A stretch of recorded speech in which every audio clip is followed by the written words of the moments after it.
Ladies and gentlemen, boys and girls, Mullet Mike here with Paddle, bringing you Creepy Gaming. This is the show where we take a look at all kinds of creepy video game aspects over the years. Now normally I like to really just kind of ham it up, play over the top Mullet Mike, and be all loud and obnoxious, and just try to bring some comedy just to add levity to a show that already deals with dark tones.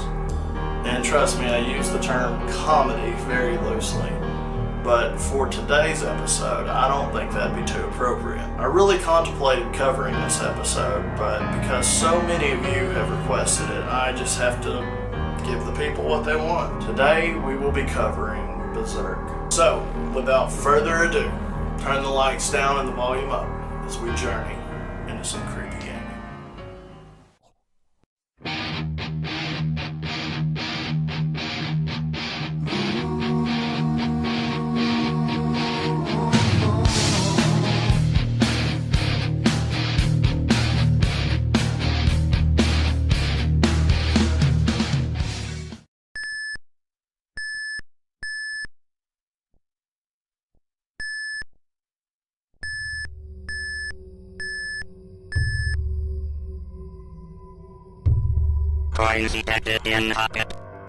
Berserk was developed in 1980 by Stern Electronics. The game hit arcades all over the US and was later ported to the Atari 2600, 5200, and the Vectrex. The game itself was designed by Alan McNeil, an employee of Universal Research Lab, sister company to Stern Electronics. McNeil based his game off of a dream that he had in which he fought off robots throughout a dark corridor. McNeil drew his inspiration from classic science fiction author Fred Saberhagen's series of books known as the Berserker series. The game itself was simple, as were most arcade classics of the time. Back then, imagination played a big part of the arcade era. With limited graphics, all you had was a little artwork, and your imagination had to do the rest. Developers had to keep coming up with creative ways to design their games. Enter Berserk's main antagonist, Evil Otto. Don't let the smile fool you. This simple sprite has been the center of video game controversy. Evil Otto was named after McNeil's former co-worker, Dave Otto, who, according to McNeil, would smile while chewing you out. As I said before, the gameplay is relatively simple. You play as a humanoid character who must navigate through a dark maze, blasting robots along the way. Your character cannot come in contact with anything or else you'll explode. Something I thought was pretty creepy is that whenever something explodes, you will see a smiley face in the ashes. Which brings us back to Otto.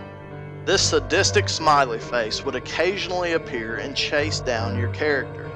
He can fly through walls, he can up his speed, and probably the worst thing about him is that he can never be killed.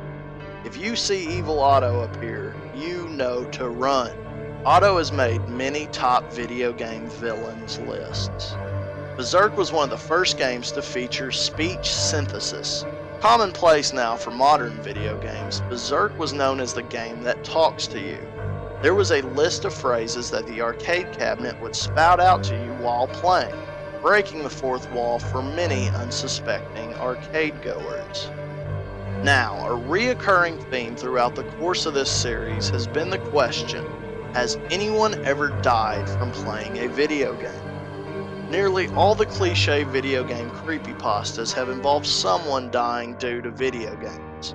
The arcade game Polybius that I've previously covered was rumored to have caused some deaths itself, but the one thing that I have never found in my years of investigating was hardcore evidence to back up these claims. That is, until now. Apparently, numerous sources have stated that not one, but 2 people have died shortly after playing Berserk. To make things stranger, both players passed away after making high scores. Jeff Daly, age 19, suffered from a fatal heart attack on January 1981 shortly after posting a high score of 16,660 points. The very next year, in October of 1982, Peter Burkowski passed away at age 18 from the same cause. A fatal heart attack only mere seconds after placing in the top 10 of that cabinet. Since their deaths, rumors and conspiracies have run rampant. What made these two youths die at such an early age? Personally, I can't help but feel that this is some strange coincidence.